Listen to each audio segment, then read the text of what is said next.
Welcome to the market money mice. आज यहाँ इस वीडियो में हम बात करने वाले हैं 4 ऐसे स्टॉक्स के बारे में जिन 4 स्टॉक्स में एफआईएस का होल्डिंग या बाइंग कंटिन्यूसली चल रहा है, या हम बोल सकते हैं कि एफआईएस के ये 4 स्टॉक्स हैं जिनमें कि उनका होल्डिंग कांस्टेंट है। अब ये इतना वैल्यू क्यों रख रहा है, हम ये क्यों चेक कर रहे हैं, तो आप जानते ही है कि जो मार्केट का क्रैश का सिचुएशन बना हुआ है, इसमें एक सबसे बड़ा रीज़न जो है एफपीआई का आउटफ्लो देखने को मिला है। जब एफपीआई का आउटफ्लो हमें देखने को मिल रहा है तो उस सिचुएशन में जो है अभी भी एफआईआई के होल्डिंग्स जो है कांस्टेंट किसी स्टॉक्स में है, यानी डेफिनेटली वहाँ पे कुछ ना कुछ स्टॉक में हिडन जेम्स देखने को मिलते हैं। यहाँ पे हम ये चारों स्टॉक्स का एनालाइज करेंगे, लेकिन ये सब एजुकेशन पर्पज से है। यहाँ पे मैं किसी भी तरह का कोई भी रिकमेंडेशन नहीं दे रही हूँ। आपको इन्वेस्ट करने से पहले डेफिनेटली अपने फाइनेंशियल एडवाइजर से एक बार पूछ लेना चाहिए। बाकी चलिए हम देखते हैं इस लिस्ट में हमारा सबसे पहला स्टॉक कौन सा है।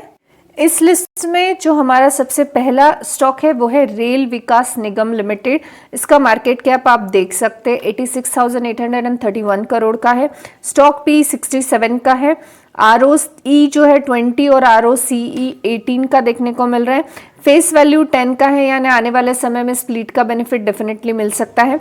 अगर हम इसके डेप्थ की बात करें तो 5,442 करोड़ यानी 0.68% का डेप है।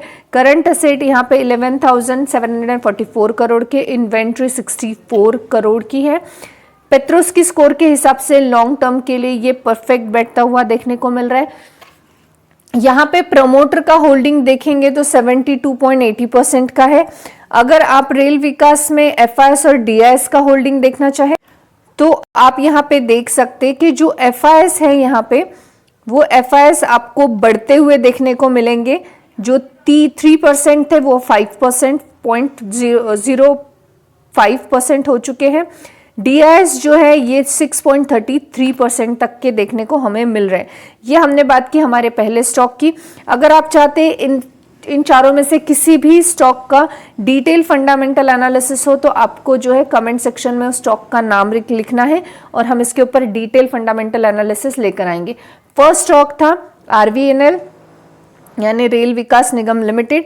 इस लिस्ट में हमारा नेक्स्ट स्टॉक है, तो इस लिस्ट में हमारा सेकेंड स्टॉक है techno electric and engineering company limited. अब ये जो स्टॉक है इसका मार्केट कैप 18,341 करोड़ का देखने को मिलता है। स्टॉक पी 57 का है। ROCE और ROE बेहतरीन है, गुड है, बहुत बढ़िया भी नहीं बोल सकते। डिविडेंड यील्ड जो है 0.44% का देखने को मिलता है। फेस वैल्यू 2 का है, यानी आने वाले समय में स्प्लिट का कोई बेनिफिट देखने को नहीं मिलने वाला है। यहाँ पे अगर हम डेप की बात करें तो डेप कंपनी पे 0 है, यानी डेप फ्री कंपनी है, ये हम बोल सकते हैं। करंट असेट्स 4,000 करोड़ के हैं। इन्वेंट्री कंपनी के पास डेफिनेटली नहीं है। पेट्रोस की स्कोर के हिसाब से लॉन्ग टर्म के लिए ये कंपनी फिट बैठती है। अगर हम इसका शेयर होल्डिंग पैटर्न देखें तो आप यहाँ पे देख सकते हैं कि प्रमोटर का होल्डिंग जो है 56.93 है, यानी 57% का प्रमोटर का होल्डिंग है। एफआईएस का होल्डिंग आप देख सकते हैं 4.39% था, जो कि 9.80% हुआ है। जबकि एफपीआई का आउटफ्लो चल रहा है, तो यहाँ पे आउटफ्लो के अलावा जो है बाइंग चल रही है एफआईआई की। और डीआईएस की बात करें तो डीआईएस भी 22.78% था, जो कि 24.12% देखने को मिल रहा है। अगर आप चाहते हैं कि इसके ऊपर एक डिटेल एनालिसिस का वीडियो बने तो कमेंट सेक्शन में आप मुझे techno electric and engineering company limited का नाम लिख सकते हैं और हम इसके ऊपर डिटेल एनालिसिस का वीडियो लेकर आएंगे। इस लिस्ट में हमारा थर्ड और नेक्स्ट स्टॉक है ASK ऑटोमोटिव लिमिटेड। जी हाँ, इस लिस्ट में हमारा थर्ड स्टॉक है ASK ऑटोमोटिव लिमिटेड, जिसका मार्केट कैप सिर्फ 9,413 करोड़ का है। स्टॉक पी जो है 42 का है। ROCE और ROE रिस्पेक्टिवली 24.2% एंड 23.8%, जो कि अच्छा देखने को मिल रहा है। अगर हम यहाँ डिविडेंड यील्ड की बात करें तो 0.21% का है। फेस वैल्यू 2 का है, यानी आने वाले समय में किसी भी तरह का स्प्लिट का बेनिफिट हमें मिलने के चांसेस यहाँ पे कम देखने को मिल रहे हैं, लेकिन मिल सकता है। यहाँ पे अगर डेप की बात करें तो 400 करोड़ का डेप है और डेप टू इक्विटी रेशियो 43% का है, जो कि एकदम कम देखने को मिल रहा है। इन्वेंट्री 232 करोड़ की है, जो कंपैरेटिवली डेप के हाफ है, तो हम बोल सकते हैं कि लॉन्ग टर्म और शॉर्ट टर्म डेप के हिसाब से ये एडजस्टेबल है, लेकिन ये हमें डिटेल एनालिसिस में पता चलेगा।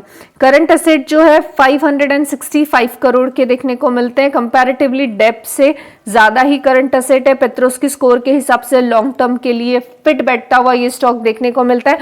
अब मोस्ट इंपॉर्टेंट चीज हम यहाँ पे देखेंगे कि प्रमोटर का होल्डिंग्स। यहाँ पे अगर हम प्रमोटर की होल्डिंग की बात करें तो आप देख सकते हैं प्रमोटर का होल्डिंग 78% का देखने को मिल रहा है। डीआईएस जो है पहले 4.91% थे, अब डीआईएस जो है 9.16% देखने को मिल रहा है। सॉरी, एफआईएस पहले 4.91% थे और फिर 9.16% है। डीआईएस की बात करें तो 4.20% थे, अब 4.51% देखने को मिल रहा है। जहां पे आउटफ्लो चल रहा है मार्केट में से एफआईएस का, वहां पे इन स्टॉक्स में एफआईएस जो है एंट्री कर रहे हैं या अपना होल्डिंग्स बढ़ा रहे हैं। इस लिस्ट में हमारा नेक्स्ट और लास्ट स्टॉक है जीई वेरनोवा टी&डी इंडिया लिमिटेड। जी हाँ, इस लिस्ट में फोर्थ और हमारा लास्ट स्टॉक है जीई वेरनोवा टी&डी इंडिया लिमिटेड। इसका मार्केट कैप 51,210 करोड़ का देखने को मिल रहा है। Stock P 130 obviously over valued है। और अगर आरओसी और आरओई की बात करें तो वो भी हमें ओके ओके देखने को मिलते हैं। इसका डिविडेंड टिल 0.10% का है और फेस वैल्यू 2 का देखने को मिलता है, जबकि कंपनी के ऊपर डेप 38 करोड़ का है और डेप टू इक्विटी 0.03% का है। पेट्रोस्की स्कोर के हिसाब से ये स्टॉक लॉन्ग टर्म के लिए परफेक्ट बैठता है। इन्वेंट्री 612 करोड़ की है। कंपैरेटिवली अगर आप देखेंगे डेप से तो इन्वेंट्री बहुत ज्यादा देखने को मिलता है। इवन दो करंट असेट्स की बात करेंगे तो 3002 करोड़ के करंट असेट्स है, उसके कंपैरिजन में डेप बिल्कुल नहीं के बराबर है। तो वर्चुअली हम बोल सकते हैं कि डेप फ्री कंपनी एक देखने को मिलती है। अब चलते हैं इसके शेयर होल्डिंग पैटर्न पे। यहाँ पर आप देख सकते हैं शेयर होल्डिंग पैटर्न में प्रमोटर का होल्डिंग जो है 59.38% का है। एफआईएस 2% थे, जो कि अब 6.82% के देखने को मिलते हैं। डीआईएस 14.96% के थे, जो कि 25.61% के देखने को मिल रहे हैं। तो बेसिकली जहां पे आउटफ्लो चल रहा है जो क्रैश में, वहां पे यहाँ पे जो है बाइंग हो रही है एफआईएस की। इन स्टॉक्स में एफआईएस इंटरेस्टेड है, या हम बोल सकते हैं इस स्टॉक्स में एफआईएस अभी भी बने हुए हैं। तो अभी भी एफआईएस को इन स्टॉक में इंटरेस्ट क्यों है, अगर इस चीज की बात जाने तो कुछ तो हिडन जेम्स इन स्टॉक्स में हो सकते हैं जो कि आपको और मुझे नहीं पता।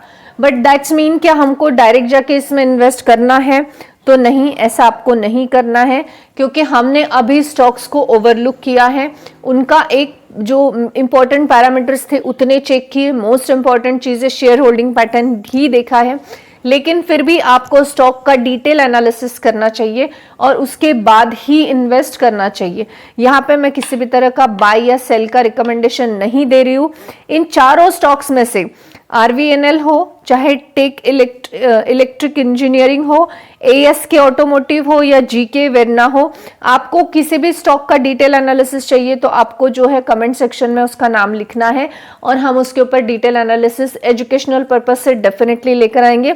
Before investing you have to consult your financial advisor. I hope this information is informative for you. Thanks for watching.